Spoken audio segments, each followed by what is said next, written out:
É a última palestra, tá de boa. Pronto. É a última palestra, né? Então, começou a gravar aqui. Bem, pessoal, boa tarde novamente aí a todos, né? Estão presentes aqui na sala. É um prazer, uma satisfação receber Tiarlos aqui na UFS pela segunda vez esse ano. A primeira vez presencial, um pouco antes da pandemia, em janeiro, fevereiro, não lembro exatamente quando foi. Foi em janeiro. Em janeiro, né? Isso. Não lembro. E a primeira vez aqui de forma remota, né? Espero que nos visite aqui várias e várias outras vezes. Bom, ele vai falar aqui para a gente hoje sobre prescrevendo a curvatura de variedades semanianas com fronteira. Bom, pessoal, primeiramente eu queria agradecer ao convite. Realmente é um prazer, pela segunda vez no ano, dar uma palestra, essa de forma remota. Eu prefiro presencial, para conhecer, para, de novo, visitar Aracaju, uma cidade muito, muito bonita. Pelo menos eu tive sorte esse ano, muitos de vocês não tiveram, mas pelo menos eu tive essa sorte. E eu também queria agradecer ao comitê organizador, né? Nós estamos na última palestra e eu acredito que deve ter sido muito trabalhoso, e eu queria agradecer mesmo, também pelo nível das palestras muito boas. E além do mais, eu queria dar uma agradecer em especial à Maria, né?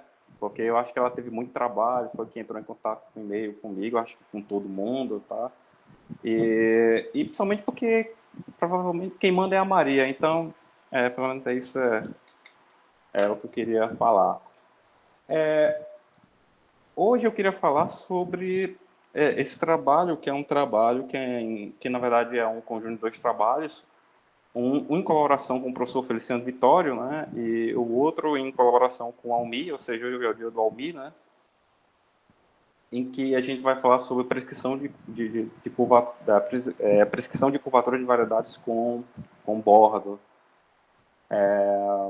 Tá. Só que antes da gente falar sobre e enunciar os resultados, eu queria pelo menos dar uma noção para quem não conhece esse tipo de problema, o que significa prescrever curvatura. Então, vamos lá. Bom, primeiramente eu queria começar com esse problema, pelo menos no caso fechado. Pega uma variedade riemanniana fechada, de dimensão n. Então, você pode ter dois problemas que você pode considerar. O primeiro problema é de encontrar uma métrica com curvatura escalar constante, certo? Esse primeiro problema é interessante porque, na verdade, esse primeiro problema ele é baseado no problema de dimensão 2, porque em dimensão 2 a gente tem um problema de uniformização que diz quando você tem métricas de curvatura gaussiana constante. Então, é natural você perguntar o que acontece em dimensão maior. E, em certo sentido, o análogo, o invariante mais fraco que você pode tomar é a curvatura escalar, seria o análogo específico desse caso. Muito embora você pode ver, por exemplo, que em dimensão 2 a curvatura escalar coincide a menos de uma constante da curvatura gaussiana. Então, esse problema aqui ele é conhecido como problema de Amab. Bom, vocês já tiveram a Raíssa falando na palestra anterior. E você tem uma história muito grande com respeito a esse problema, eu não vou entrar em detalhes. Dúvidas com respeito ao problema de Amab, a gente tem o Sérgio aqui. Ok. Então, e aí também tem um segundo problema, que ele é chamado de problema inverso. Tá? Inverso no seguinte sentido, que em vez de você considerar constantes, você considera funções. Ou seja, será que se você pegar uma função, existe uma métrica riemanniana tal que a curvatura escalar é exatamente essa função? Tá? Inverso, eu estou falando de inverso, mas é porque essa nomenclatura de inverso foi dada pelo Kasdan em um livro antigo no começo da década de 80, eu acho, eu não lembro exatamente qual ano, mas que ele chama esse problema de problema inverso. Então, não sou eu, né, que estou dizendo. Então, você tem esses dois problemas que você pode considerar. Esse problema, primeiro, que é o problema de Amab, e esse segundo, que é o problema de prescrever curvatura. Bom, uma coisa interessante é que esse problema aqui, esse segundo problema, é um problema que foi completamente resolvido pelo Kasdan e Warner na década de 70.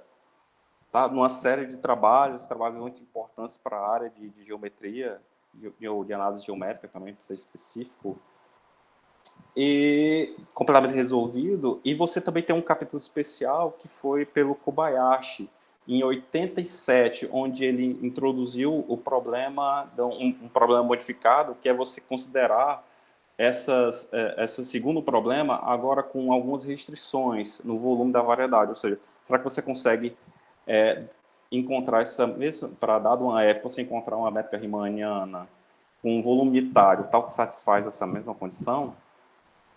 Tá certo? Então, esse daí foi o problema do Kobayashi, que infelizmente não resolveu esse problema por completo.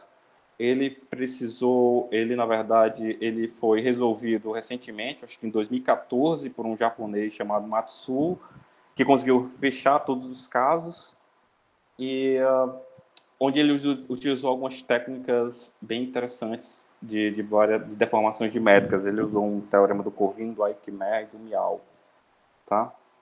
Que acho que foi um ingrediente-chave. E os resultados do Koizo. Eu posso depois falar sobre isso, para quem quiser. Bom, então você tem esses dois problemas. Então, o que a gente está interessado é ver o que é que a gente consegue tirar desse problema 2 com respeito a esse problema sem restrição e esse problema com restrição. E é isso que a gente vai tentar falar nessa palestra. Pelo menos dar uma ideia. Eu prometo que eu vou evitar todas as coisas técnicas, tá? Vai ficar uma coisa mais tranquila, mais para ver se a gente consegue mesmo entender o que significa esse problema. Tá. Então, a gente está interessado em estudar esse problema. Como é que ele se escreve no nosso contexto? Então, você pega duas funções. Uma função f e uma função h. Agora, uma função no interior e uma função no bordo. E a pergunta que a gente quer é, será que existe uma métrica riemanniana tal que a curvatura escalar é f e a curvatura média do bordo é h? Então, é esse problema que a gente está interessado. E nesse segundo problema, que é estudar esse problema com volume unitário e com área do bordo unitário. Veja que aqui eu tenho uma diferença, estou usando, além do volume unitário, eu estou usando área do bordo unitário. Para quem trabalha mais na área, já tem uma ideia mais ou menos do que eu estou querendo fazer. Então, isso mais ou menos é o que a gente vai tentar dar uma estudada, tentar ver o que a gente consegue fazer com esses dois problemas. Só que antes da gente começar a falar desse problema, eu queria pelo menos falar um pouco sobre a questão de obstrução de métrica, que vai ser interessante para a gente entender mais ou menos algo com respeito a esse problema, que é mais ou menos o seguinte. É um teorema, que é o Gauss-Bonnet, que é um teorema que a gente vê, por exemplo, pode ser visto até na graduação, dependendo do curso que você está fazendo, que é um teorema absolutamente importante e muito poderoso, que dá um link entre a geometria e a topologia de uma superfície, que diz o seguinte, que a integral da curvatura gaussiana mais a integral da curvatura geodésica no bordo é igual a 2π vezes a característica de Euler, tá? Esse teorema, ele tem algumas coisas que você pode, algumas consequências que você pode tirar, como, por exemplo, vamos ver esse exemplo. O primeiro exemplo, esse exemplo que eu queria falar é do anel no R2. Imagina um anel no R2. Para esse anel, eu tenho o seguinte, eu tenho que a integral da curvatura gaussiana mais a integral da curvatura geodésica, eu não vou colocar elemento de volume, quando eu colocar Kg, é a curvatura geodésica, nesse caso vai ser zero, tá? Zero porque a gente tem duas componentes de bordo. E lembrando que aqui, ó, vai ser zero porque eu estou num domínio do R2. Então, nesse caso em particular, eu tenho que a integral da curvatura geodésica é zero. O que vai implicar que não existe métrica, nesse caso particular, no anel do R2, você não pode colocar uma métrica com curvatura ou toda positiva ou toda negativa, tá? Porque isso aqui é zero. Então, de fato, você vai ver que essa métrica que você vai ter aqui nesse anel, ele tem que mudar de sinal. Esse é o ponto interessante. E você pode pensar esse problema... sim, é claro que esse exemplo aqui, você pode também tirar, por exemplo, sem ser pelo Gauss-Bonnet, né? Porque você sabe que a normal unitária é mais ou menos assim, então você vai saber que a curvatura geodésica ela realmente vai mudar de sinal. Isso daqui é bem mais simples. Mas você pode ter casos, por exemplo, como na esfera, que você pode considerar o S2 e você retirar essas duas capas, tá? Então você tem uma variedade, um bordo. E para essa variedade é meio complicado você encontrar obstruções, porque, por exemplo, nesse caso, você tem que a característica de Euler é zero. E você não pode ter nenhum tipo de obstrução, você não pode, pelo menos imediatamente, encontrar um teorema de obstrução, porque você vai ter o seguinte, que é a integral de K mais a integral de Kg no bordo. Isso também vai ser zero, mas existe um problema, porque aqui, esse objeto aqui pode variar. Então, uma das coisas que a gente pode pedir é pedir, por exemplo, que essa variedade tenha um bordo com curvatura geodésica zero, porque se essa curvatura geodésica for zero, dependendo do valor daqui da característica de Euler, eu posso dar obstruções ou não, tá? Então veja que eu consigo sempre dar, eu sempre consigo tirar alguma coisa, digamos, consigo tirar alguma conclusão interessante toda vez que você fixa uma e varia a outra, ou seja, ou você fixa a curvatura geodésica e faz, ou você fixa a curvatura gaussiana, certo?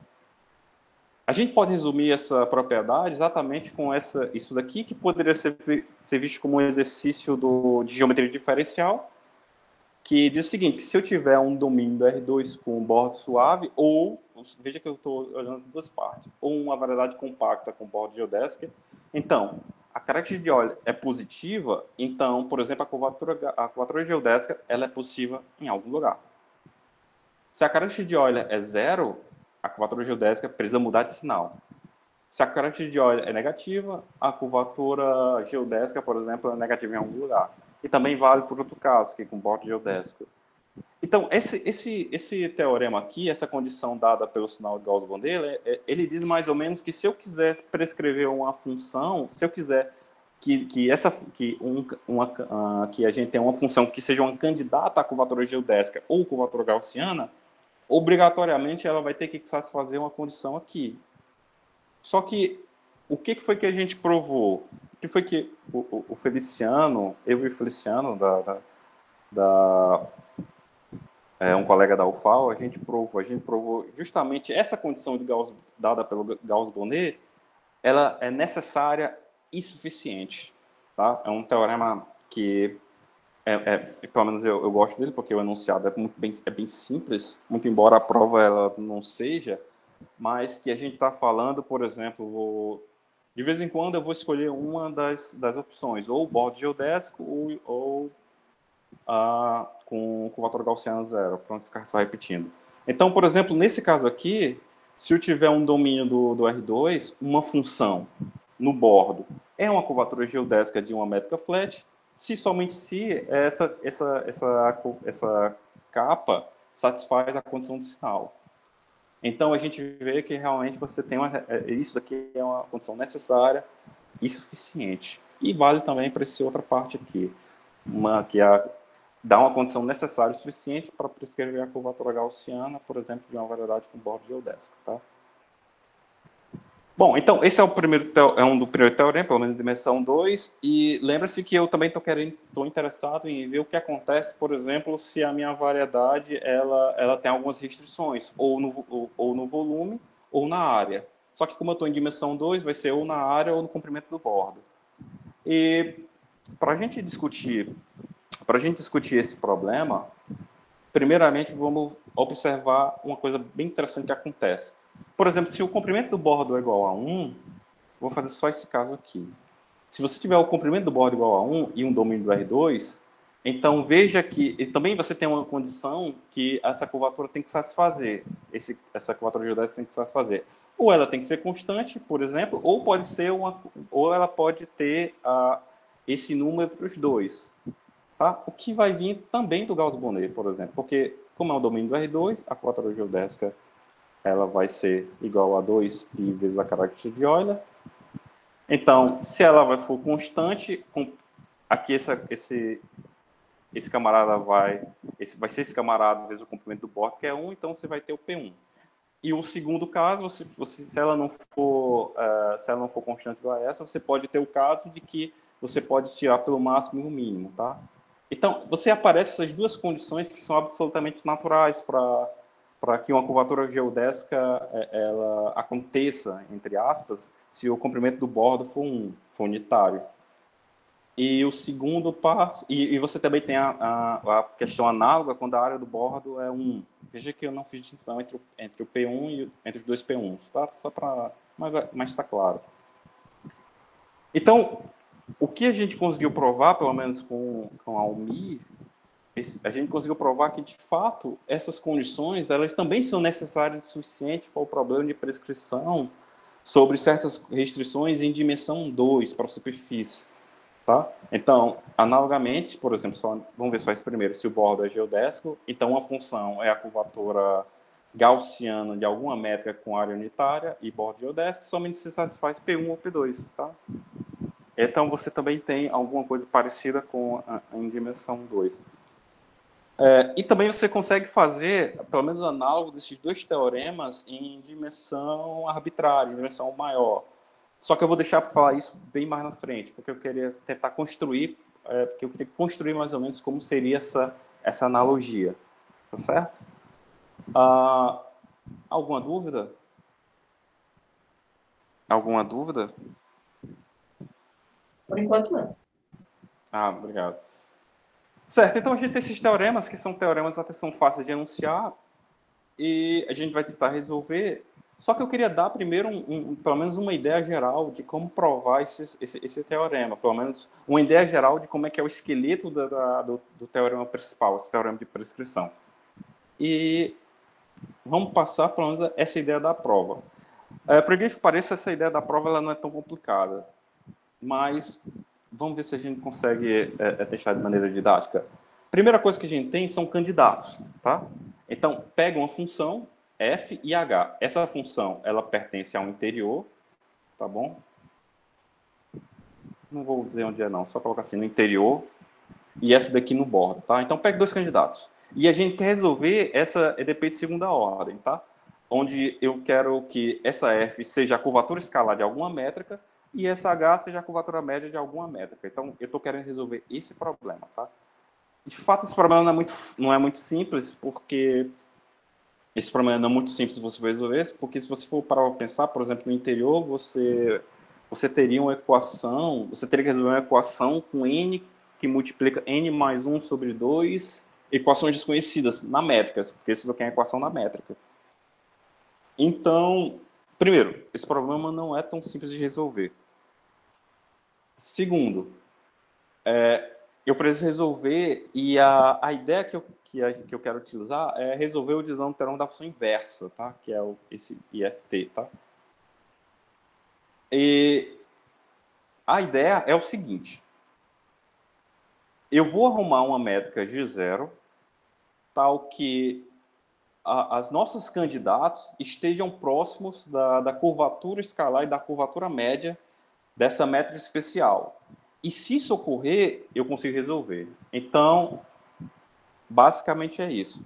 Se os meus candidatos estiverem próximos da curvatura escalar e a curvatura média de uma métrica que eu vou definir, então eu consigo resolver. Mas veja que esse resultado ele tem um problema, porque não necessariamente nossos candidatos eles vão estar dentro dessa vizinhança, que eu preciso estar aqui dentro de uma vizinhança que eu vou definir como essa vizinhança. Nossos candidatos precisam estar dentro dessa vizinhança para serem resolvidos. Só que isso não ocorre sempre. Então, o próximo passo é encontrar um diffeomorfismo tal que eu jogo meus candidatos dentro da vizinhança que eu sei resolver. Então, só resumindo. Então, primeiro, encontrar os candidatos. Segundo, encontrar uma métrica tal que eu consiga resolver. Terceiro, jogar os meus candidatos dentro dessa vizinhança que eu sei resolver. Porque se isso ocorrer, se eu conseguir um diffeomorfismo, nós estamos feitos, porque se esse diffeomorfismo pode ser encontrado, então, pelo passo 2, eu posso encontrar uma métrica que resolve essa equação. Tá certo? Só que resolvendo essa equação, a métrica dada exatamente por essa expressão é a métrica que a gente quer, porque uma métrica dessa forma é uma métrica cuja curvatura escalar é F e a curvatura média é H. Desculpa, que a curvatura média é H, Hzinho. Tá certo? Isso graças à invariância do difeomorfismo da curvatura escalar e da curvatura média vista como bordo, tá? Então essa é a estratégia, tá? Encontrar candidatos, encontrar uma métrica que eu consiga resolver e encontrar um difeomorfismo que joga nossos candidatos dentro dessa vizinhança que eu sei resolver. E uma observação é que, independente se o volume é unitário ou a área do bordo é unitário, a estratégia é a mesma, tá? Certo, então vamos lá. Primeira coisa. A primeira coisa que eu quero falar é... A primeira coisa que eu queria falar, que eu queria mostrar para vocês é... Então, quem é essa métrica especial? Então, vamos para o próximo passo. Para a gente conseguir a nossa métrica especial, vamos considerar esse operador aqui. É um operador dado pela curvatura escalar, 2 vezes a curvatura média, menos 2 vezes um constante vezes o volume, menos 2 vezes tal vezes a área, tá? Então, para esse operador, você vai ter uma linearização associada e você vai ter uma adjunta, no sentido do L2. E a adjunta vai ser dada dessa forma, tá? E é interessante perceber que esse camarada aqui é justamente esse camarada aqui, tá? Que é, se você já trabalhou com essas métricas, você vai perceber que essa métrica é justamente aquela métrica que lembra a métrica estática. Bom, é exatamente isso mesmo. Tá, então a gente tem que o adjunto, no sentido L2, é dado dessa forma. E a nossa métrica especial, a métrica que a gente vai conseguir resolver, é justamente uma métrica no kernel desse camarada. Ou seja, é uma métrica que satisfaz isso. Então, uma métrica satisfazendo isso é uma métrica que é a nossa métrica especial.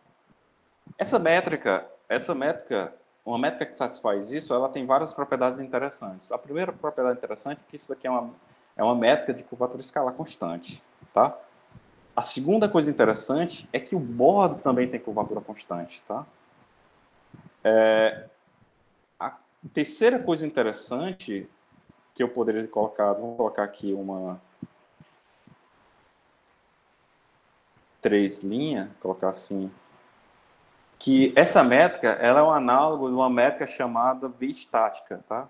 Que para quem trabalha com isso, acho que é interessante chamar a atenção disso. É uma métrica chamada V-estática que é análoga à V-estática e que, por incrível que pareça, essa métrica também ela tem importância no problema de prescrição do Matsu, aquele problema que eu falei que ele completou em 2014, tá? Mas eu posso comentar isso depois. Terceiro, 3 linhas, é que essa métrica é um análogo das V-estáticas. 3, essa métrica ela é um ponto crítico disfuncional, tá certo? E eu queria chamar a atenção porque esse funcional aqui, ele tem algumas aplicações absolutamente interessantes, porque esse funcional ele é importante em teoremas de rigidez e formações de métricas, tá? Existe uma lista de pessoas que utilizaram esse funcional para deformar métricas, tá? Eu não vou entrar em detalhes, não. Tá? Então, você tem esse funcional, que é, digamos que está de uma maneira bem geral, mas que esse funcional ele tem aplicações absolutamente interessantes. E eu espero que tenha mais aplicações. Tá. Só que veja que a gente está trabalhando no caso onde o volume é unitário, ou a área é unitária. Então, nesse caso em particular, esse funcional ele se torna mais simples. Ele se torna... Se você restringir os espaços com volume constante, com área constante, a área do bordo constante, você vai ter aqui é 0 e aqui vai ser 0, tá? Então você não vai ter esses dois termos. Não que o kappa e o tal eles sejam 0, mas você vai ter que isso vai coincidir com um problema com 0. Tá certo? Beleza. Então, esse daqui é só relembrar, essa daqui é a nossa métrica especial se fixarmos o volume ou a área do bordo, tá? Tá, então com essa métrica especial, a gente consegue o seguinte resultado, que é o nosso teorema da função inversa, que diz o seguinte, a gente quer resolver essa equação numa topologia apropriada e diz o seguinte, tome um candidato, F1 e um F2, um F1 no interior e um F2 no bordo, tá? E um ponto aqui que eu queria chamar a atenção é que essa minha F1 vai estar no espaço LP e no meu F2 vai estar nesse espaço de Sobolev fracionário. E vai ficar claro no próximo slide por que eu estou escolhendo aqui. Tá? Por que eu estou escolhendo fazer esse teorema dessa forma, com candidatos aqui. Tá? Então, vamos lá. Então, e veja que esse teorema ele vai valer tanto se eu tiver com volume unitário ou com área do bolo unitário. Esse teorema vai valer. Tá? Mas eu vou só citar, no caso, sem essa restrição, e qualquer coisa eu pontuo. Tá, então, voltando, então suponha que o nosso candidato, suponha primeiro que a gente está numa métrica especial, tá? Onde esse camarada é injetivo. Ou o kernel é trivial. Suponha que eu estou numa métrica especial. Se o nosso candidato à curvatura escalar está próximo da curvatura escalar da métrica especial nesse sentido, eu consigo resolver. Tá? Isso daqui é o conjunto das métricas no sentido W2P, tá? E o segundo teorema é o seguinte: se o nosso candidato à curvatura média estiver próximo da curvatura média da nossa métrica especial, eu também consigo resolver o nosso problema. Tá certo? E uma observação é que essa métrica que a gente obtém, na verdade, é suave, no aberto onde F é suave, por exemplo. Certo. Então, veja que a gente já conseguiu pelo menos um passo. O primeiro foi o teorema da função inversa, que a gente conseguiu resolver numa vizinhança dessa métrica especial, tá? Qual é o próximo passo? Nosso próximo passo é verificar como é que a gente pode trabalhar com candidatos que não pertencem necessariamente a essa vizinhança, certo? Então, o próximo teorema é exatamente o teorema de aproximação, que diz o seguinte, que a gente pode aproximar perto do LP e desse espaço fracionário, tá? Que diz o seguinte, que dá uma condição para a gente aproximar da gente jogar a nosso candidato dentro da vizinhança. Se o nosso candidato ele satisfaz uma desigualdade como essa no bordo, então eu consigo um diffeomorfismo tal que compondo, eu jogo ele aqui.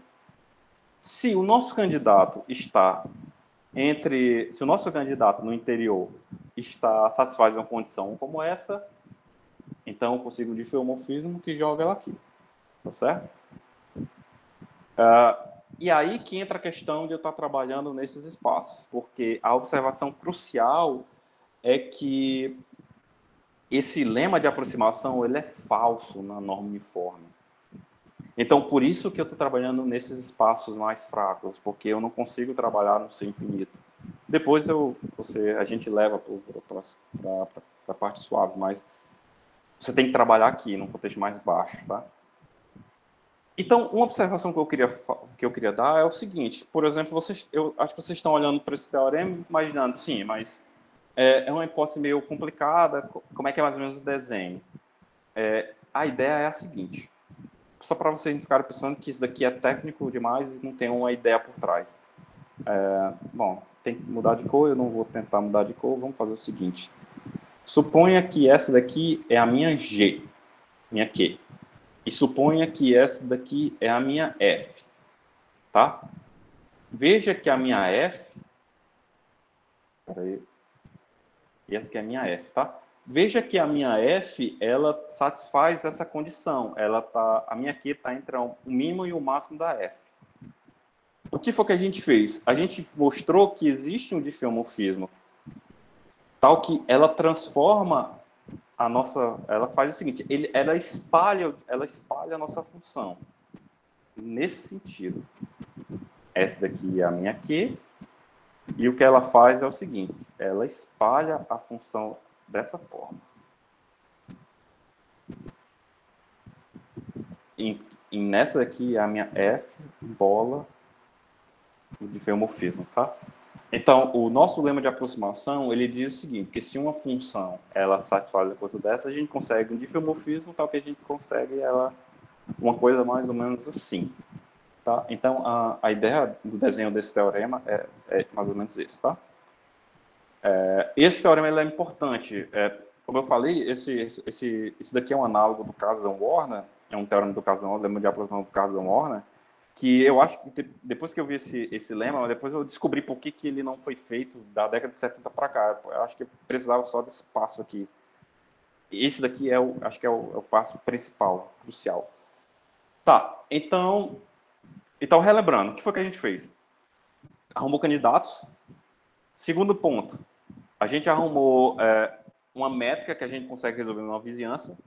Terceiro ponto, satisfazendo essa condição, a gente consegue jogar, arrumar um difeomorfismo para que a gente consegue colocar os nossos candidatos dentro da vizinhança que a gente sabe resolver.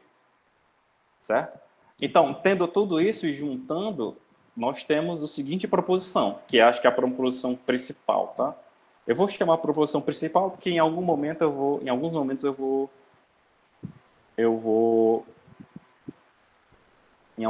vou me referir a ela. A gente vai usar ela até o final da palestra. Então, vamos lá. Se eu tiver uma variedade com bordo, tá certo? Um n maior ou igual que 2, e escala flat, ou um bordo mínimo. Se o nosso candidato satisfaz essa condição, se o nosso candidato no bordo satisfaz essa condição, a gente consegue uma métrica. Tá?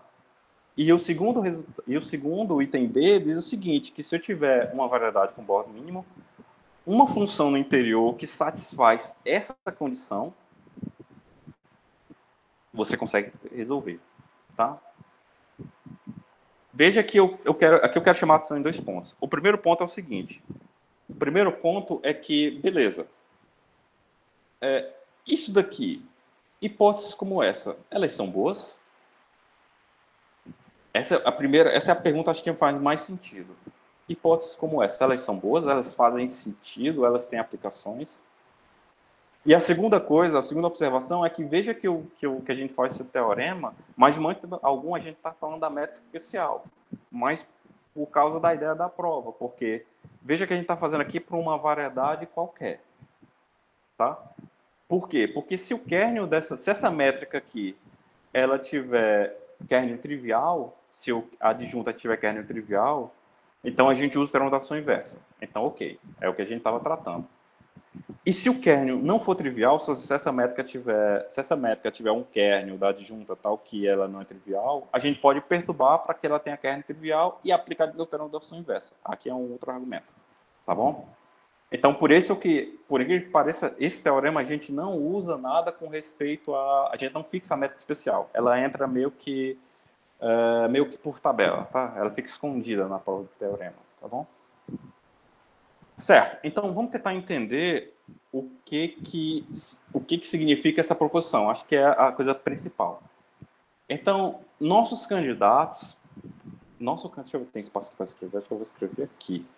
Os nossos candidatos à função de prescrição, elas precisam satisfazer uma coisa como essa. Ou seja, uma coisa especial seria mais ou menos se você tiver o H0, por exemplo, vou usar só para isso daqui, tá? Se você tiver a minha variedade, tiver uma métrica com curvatura constante, e a minha função f, ela satisfizer isso, a gente consegue prescrever pelo teorema, tá? Porque esse esquema aqui está dentro desse teorema. Se por acaso eu tiver uma coisa mais ou menos assim, o meu H0, desculpa, aqui, H0, com esse desenho que é ótimo, se o meu candidato ele não toca, mas tiver o mesmo sinal dessa H0, eu posso encontrar uma constante. Desculpa, vou fazer aqui. Nossa, vai ser difícil. Hoje vai ser difícil, né? Eu consigo encontrar uma constante, então eu consigo fazer o seguinte, eu consigo colocar nas condições do meu teorema. Tá certo? Então, resumindo, se por acaso esse nosso resultado aqui, porque tem 2 versões, né? Esse nosso resultado aqui, que estão nos 2 papers, um sem restrição, o outro com restrição, eles dizem exatamente o seguinte: eles podem ser aplicados na seguinte situação especial. Se a minha variedade tiver uma métrica de curvatura escalar constante, qualquer função que tenha o mesmo sinal dessa constante prescreve. É um candidato, esse candidato é curvatura escalar ou curvatura média de alguma métrica, tá? Então, só a gente bota na cabeça. Se a métrica tiver curvatura constante, candidatos com o mesmo sinal, eles podem ser prescritos.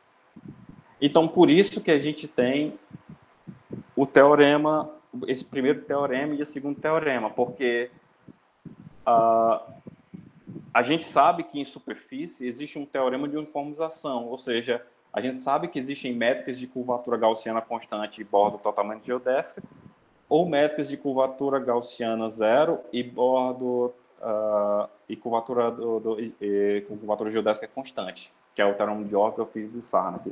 Então, pelo fato de variedade de dimensão 2 você ter esse teorema de uniformização, esses dois teoremas, eles são verdades, tá? Essa é uma observação.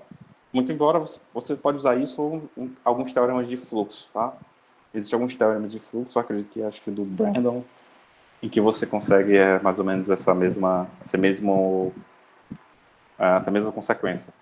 Tá? Então, beleza. Então, esse teorema é a consequência disso. Só porque a gente tem a existência de método de curvatura escalar de curvatura gaussiana constante ou curvatura geodésica constante com as modificações apropriadas, ou curvatura geodésica zero ou bordo geodésico. Tá. Agora, então, só uma observação é que, usando esses dois teoremas, fica fácil de você ver o que acontece em dimensão 2, com aquele teorema que a gente chama de Kasdan-Warner-Kobayashi, tá? Que é justamente esse problema do Kasdan-Warner com essa questão de você ter essa restrição no volume na área do bordo. Ou, nesse caso, o comprimento do bordo na área do bordo, ou da área da superfície, tá? Então, esse daqui é um teorema que é justamente o que eu comentei, que dá condições para que a gente consiga prescrever, tá? Eu não vou entrar em detalhes, mas ela é bem simples, a prova é bem simples, o teorema que a gente enunciou no começo, perto do começo da palestra, cuja prova, deixa eu só passar aqui bem rápido, é só a gente considerar o seguinte, é só a gente considerar o teorema anterior, tá? Porque a existência de uma métrica, a existência de métricas, por exemplo, a existência de uma métrica escala flat com curvatura geodésica constante é dada pelo primeiro teorema, pelo teorema com o Feliciano. Só que a questão do bordo ser unitário é uma consequência do Gauss-Bonnet, tá certo? E a segunda condição, veja que eu estou só fazendo o item B, tá? Veja que eu só estou fazendo o item B. E a segunda condição também é verdade. A segunda condição, veja que eu estou no item B aqui.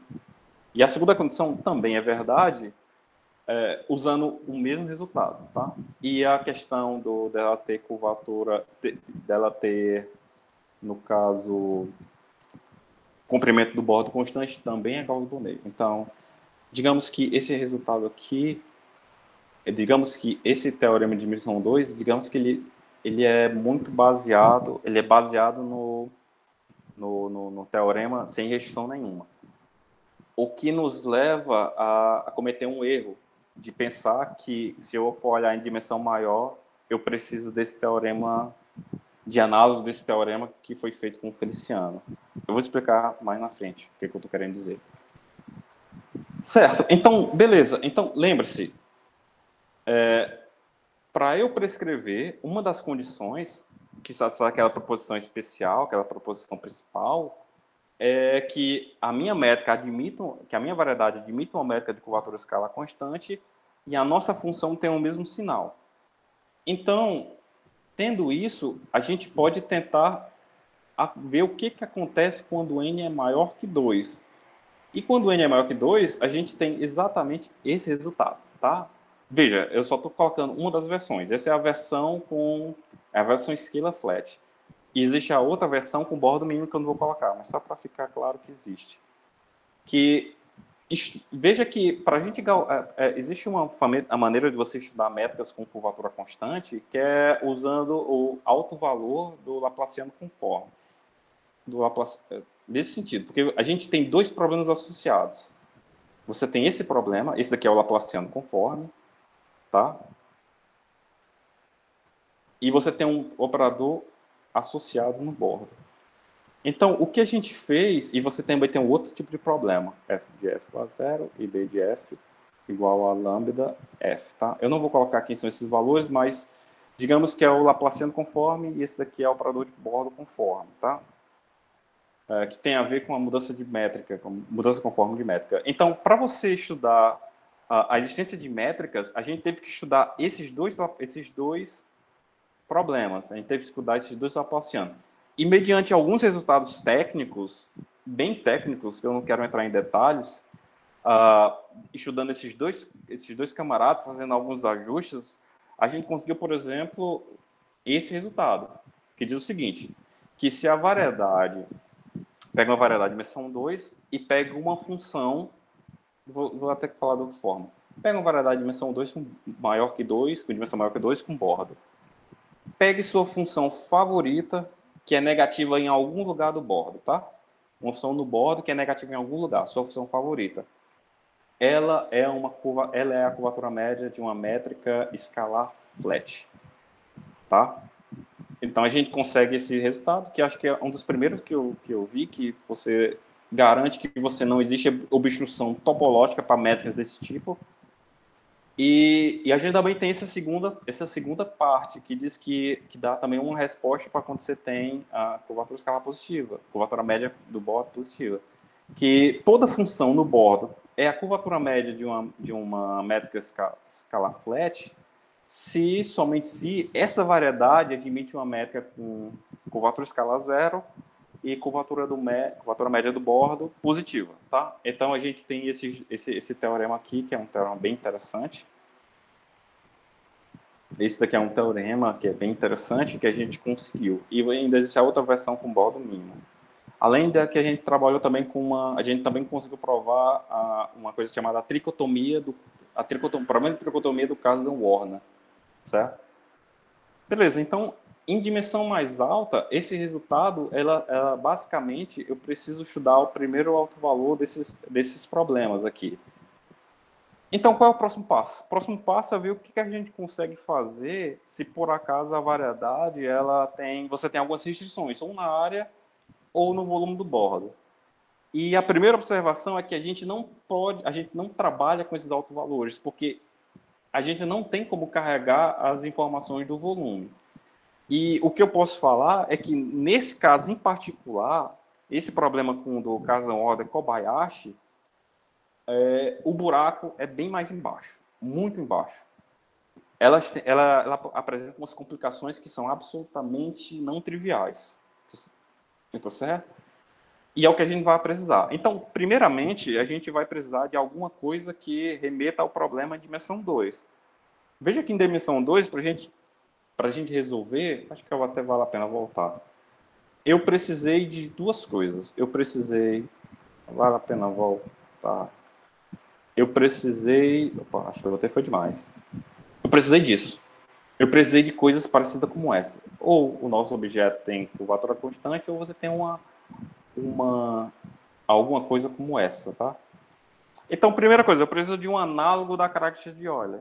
Então, qual é a primeira coisa que vem à cabeça quando você está trabalhando com característica de Euler? Por exemplo, no caso fechado, é o invariante de Amabe. E o que foi que a gente fez foi trabalhar com esse invariante, tá? Então, a gente vai trabalhar com invariante de Amabe para variedades com fronteira, tá certo? E vamos ver o que a gente acontece. E também eu quero mostrar para vocês como é que você sabe, mais ou menos, que você precisa trabalhar com invariante de Amabe, porque esse invariante, ou pelo menos a constante de Amabe, ele te dão sugestões que você tem que trabalhar com esse problema.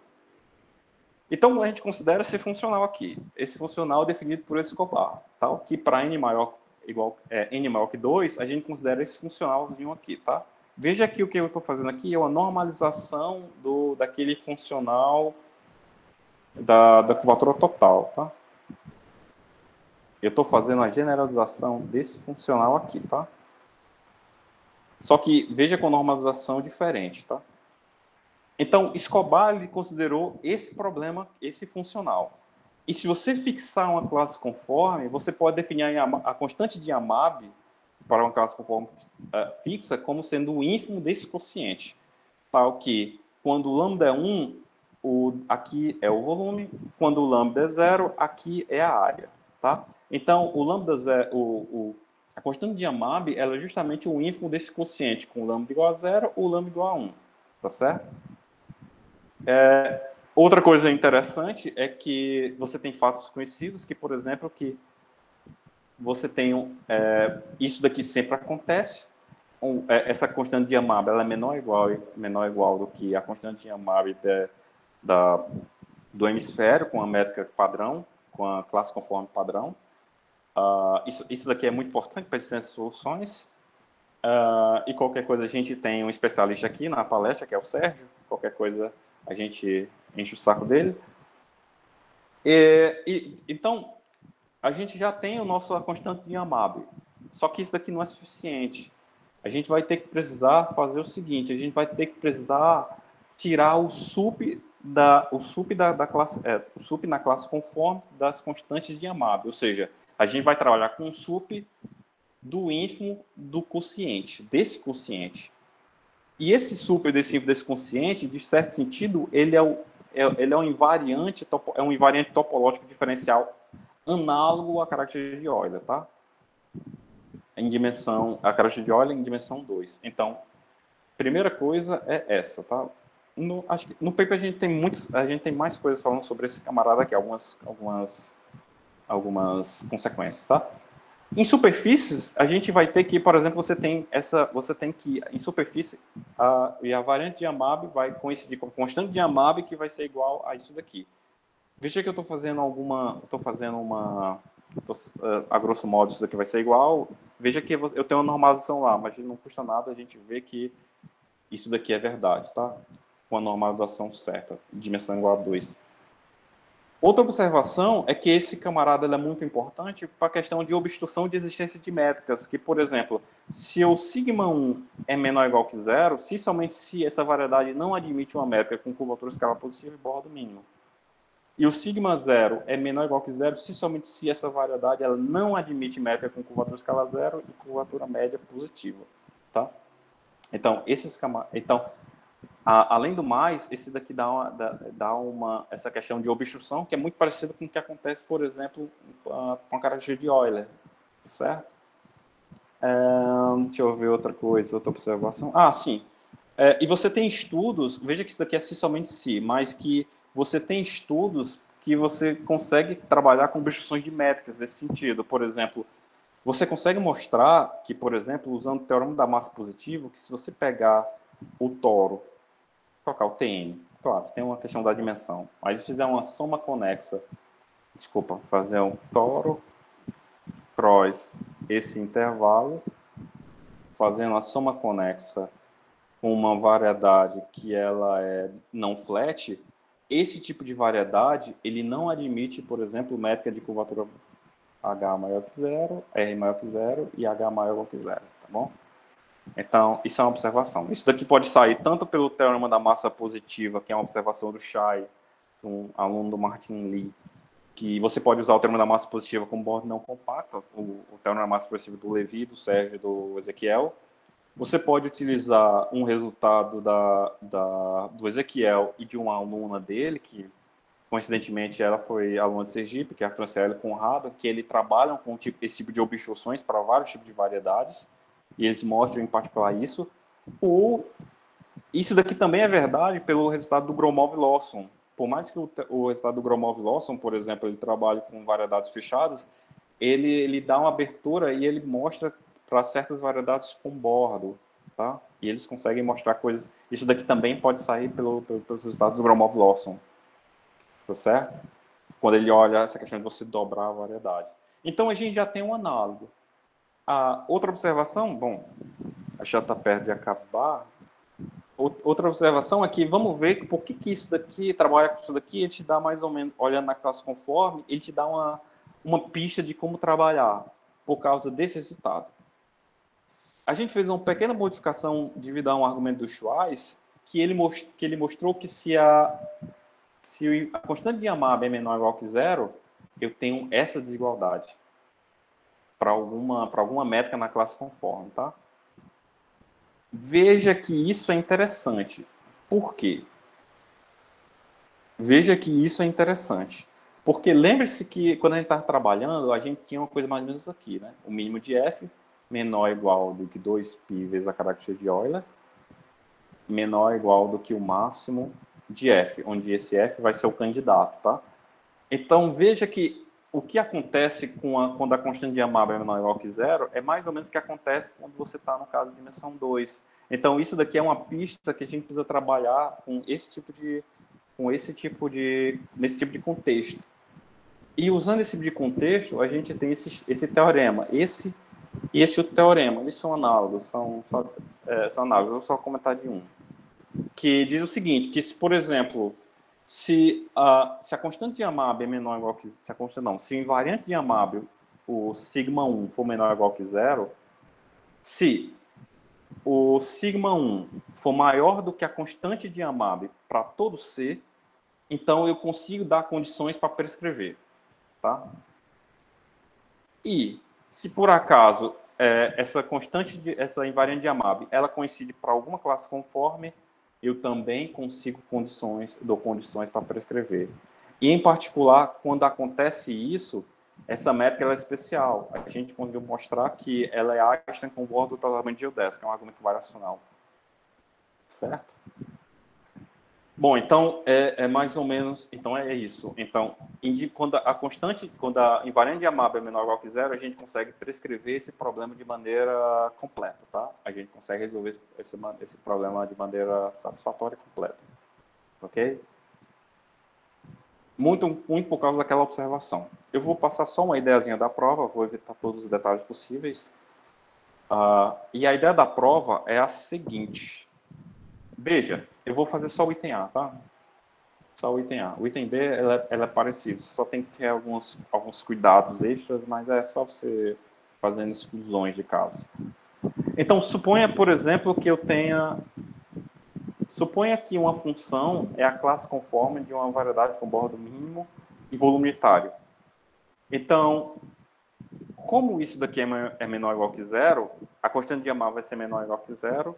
Então, para alguma classe conforme, eu tenho isso daqui, que é aquela observação que a gente fez modificando o teorema do Schwarz. Só que veja que, como o volume é unitário, eu tenho justamente que isso daqui é 1 e eu tenho essa parte aqui, ó, que é justamente o que a gente estava querendo. Então, se uma função ela é curvatura escalar, isso daqui vai acontecer naturalmente. E a volta? A volta é mais ou menos o seguinte. Suponha que eu tenho um candidato que é menor, cujo o mínimo dele, a gente está numa variedade compacta sempre, cujo mínimo dele é menor do que essa constante, tá? Antes da gente trabalhar, vamos só observar que se eu pegar qualquer constante que satisfaça essa condição, é possível mostrar que existe uma métrica com volume unitário, tal que a curvatura escalar é C e o bordo é mínimo, tá? É possível mostrar. É possível mostrar usando alguns fatos de problema de Yamabe, existência de problema de Yamabe, e a continuidade do invariante de Yamabe, uma coisa que a gente fez no trabalho também, que a gente mostrou essa continuidade. Então, usando esses argumentos, é possível mostrar, se qualquer constante satisfaz isso, a gente consegue isso daqui, tá? Então, vamos para a prova. Suponha que o mínimo de f é menor do que esse camarada. Então, se essa função for constante, veja, a gente tem duas coisas. Ou ela é constante ou não constante, que são as nossas hipóteses aqui, tá? Só para relembrar. Tá certo? Se ela for constante, que são as nossas possibilidades, desculpa. Se ela for constante, então o mínimo dessa função vai ser igual a C, porque essa é a constante igual a C, e isso vai acontecer. Então, pela observação acima, ok, a gente consegue resolver, tá? Então, esse candidato é a curvatura escalar de alguém. Próximo passo, se ela não for constante. Mas se essa f não for constante, é possível encontrar uma constante entre esses dois números aqui, entre o mínimo de f e o mínimo desses dois caras. É possível encontrar. Mas isso daqui tem uma razão dupla, porque se esse c é menor do que esse, eu sei que existe uma função que satisfaz isso, com volume unitário. E também eu sei que essa função, esse c está entre o mínimo de f e o máximo de f. Então, usando aquela proposição e sabendo que existe uma métrica que satisfaz essa do meio aqui, então esse camarada aqui, esse candidato, atinge. Tá? Então, essa é mais ou menos a prova. Você só tem que trabalhar um pouco de maneira esperta, tá? Então, e a prova do item B segue nas mesmas linhas, tá? Então, basicamente, o que a gente está fazendo é usando algumas propriedades do problema de Amab e isso. E para finalizar, eu queria só comentar do caso de curvatura para finalizar, eu queria só falar do caso onde isso daqui ocorre. Desculpa. Onde isso daqui ocorre, tá? Teoricamente, você também pode provar, você também poderia pensar nesse problema. Só que esse problema aqui está aberto ainda. Esse problema aqui não é tão simples de resolver. Mas é possível mostrar para esse, tá? Então, se por acaso o sigma, se esse camarada é positivo, então toda função, se esse camarada é positivo, a gente conseguiu mostrar que toda função que ou é não constante, ou tem uma constante menor, ou é constante menor do que esse camarada, é curvatura escalar de uma métrica com bordo mínimo e volume unitário. Então, para esse caso, a gente consegue resolver. E veja que esse caso aqui, ele ainda tem uma complicação, porque a gente não consegue provar, por exemplo, se essa função for uma constante maior que sigma 1. Tá? Esse problema é muito difícil. Muito, muito difícil. Tá certo? Tá, então, beleza. Então, se por acaso isso ocorre, a gente consegue prescrever para esse caso. E veja que a gente não pode utilizar essa questão variacional, porque essa questão variacional ela só vale se por acaso isso daqui fosse menor ou igual que zero. Então, você tem que arrumar um jeito totalmente diferente para tentar resolver. E o jeito que a gente conseguiu fazer foi utilizando umas somas conexas espertas. Existe um resultado do Kobayashi que diz o seguinte, que se eu pegar uma variedade com bordo, a gente é uma pequena modificação que a gente fez, na verdade, não é exatamente Kobayashi, a gente é uma pequena modificação, que se você pegar uma variedade com bordo, você pode fazer somas conexas em pontos com a mesma curvatura escalar e que o volume desse camarada é quase o dobro. Isso nos permite fazer somas conexas infinitas, tá?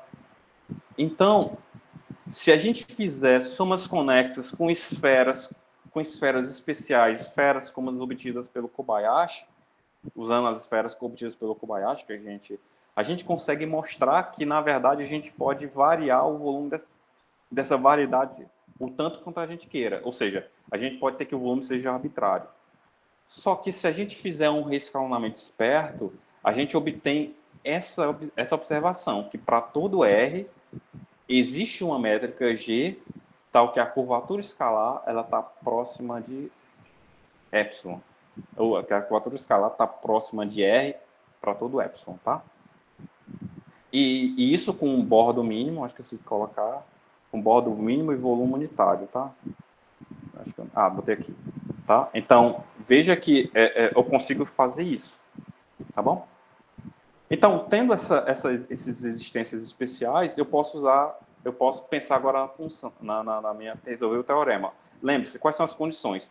Ou a função é não constante, ou a função ou f é constante menor do que o invariante de Amab, tá? É um múltiplo, aqui tem uma constante menor do que uma constante vezes o invariante de Amab, tá? Se ela for não constante, por exemplo, a gente pode encontrar um R. Se a função for não constante, por exemplo, a gente pode encontrar um R tal que satisfaz isso. Só que usando aquele lema e sabendo que a gente, para todo R, a gente consegue uma curvatura escalar suficientemente próxima dessa, a gente consegue usar o lema, aquele lema não, aquela proposição principal, e esse camarada aqui, esse candidato, ele prescreve a curvatura escalar. E o segundo caso é se a função for não constante, for uma constante menor do que isso, também é verdade pelos argumentos anteriores, tá? Então veja que a gente precisa desse fato especial, dessas somas conexas. E para terminar, eu não vou provar, eu só vou colocar aqui, é que, só para vocês verem como esse problema, quando o invariante de Amal é positivo, ele é um pouco mais intrincado, é que você pode brincar, por exemplo, com essas existência dessas métricas, que, por exemplo, a gente consegue, fixando uma classe conforme, esse teorema aqui ele tem um interesse independente, porque ele também pode ter um interesse independente, que diz que se, por exemplo, a constante de Amal é positiva para alguma classe conforme, a gente tem uma maleabilidade, porque dado um epsilon e um inteiro, a gente pode encontrar uma métrica na classe conforme com bordo mínimo e volume unitário que satisfaz essa condição. Ou seja, a curvatura escalar é muito próxima desse número. O que é interessante, porque se você for usar um método parecido com o do Oban, você sabe que uma variedade obtida, que uma métrica obtida por métodos variacionais, ela pode satisfazer uma coisa como essa. Na verdade, acho que aqui tem uma constante multiplicando isso daqui, tem que ver isso depois. Ou seja, essa métrica obtida, ela nunca pode ser obtida por um método de maneira variacional se esse epsilon for suficientemente pequeno e esse k for muito grande, tá? Ou seja, você vê que como esse problema ele tem um quê um pouco mais interessante quando você está olhando nesse sentido. Beleza, então era mais ou menos isso que eu queria mostrar. Eu queria mostrar mais ou menos essa dificuldade e também mostrar o que a gente conseguiu, tá? O que a gente conseguiu resolver. E obrigado, pessoal. Obrigado, Carlos, pela palestra. Agora eu abro a perguntas, comentários. Maria? Quer perguntar alguma coisa? Eu espero que não tenha sido muito técnico. Oi, Maria. Palestra. Parabéns pela última palestra. Muito interessada. Alguém quer perguntar alguma coisa? Algum comentário? Alguma observação?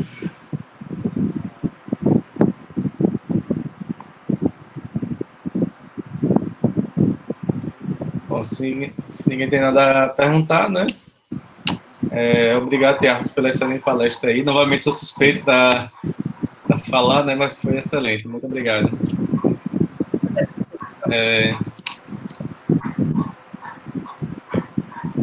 Então eu quero agradecer de novo, né? E seria interessante todo mundo agradecer a Maria, né? Porque ela trabalhou muito. Com certeza, com certeza. A Maria é a idealizadora aqui do evento, né? Ela que puxa, que anima todo mundo a organizar esse encontro. Foi no primeiro, né, que foi presencial, o trabalho foi bem maior na época, né, mas agora deixou de ter um trabalho considerável. Ela que fez tudo praticamente, né? Eu realmente espero que o próximo não seja online. Então, esperamos também. Vou Mas para a gravação aqui. Deixa eu só falar, tem um lado